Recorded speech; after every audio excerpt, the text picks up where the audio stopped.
We're here with Jamaica goalkeeper, Sydney Schneider. An amazing game today. You came on in the second half. Speak to us about how it felt getting the opportunity to come on in the second half.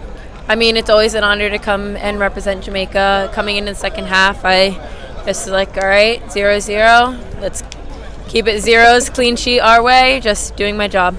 All right, so Rebecca got the start today, but wasn't really challenged that much in the first half to make saves. You came on and within short order, you were bombarded with a few shots and you managed to keep it out like a brick wall. Speak to us about how you felt during that barrage of saves.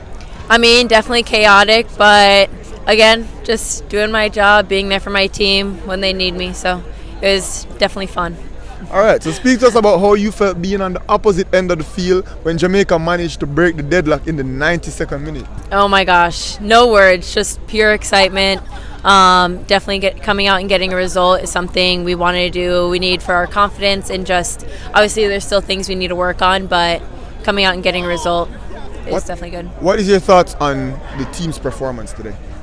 Like I said, I think we still have some things we need to work on. We had a few bits here and there that we looked really good, and we just need to grow and build from that.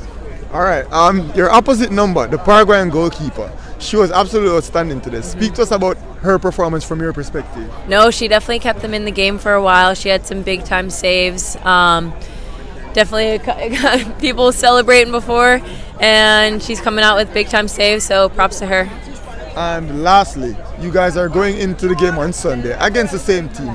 What do you think you will need to change to improve your performance?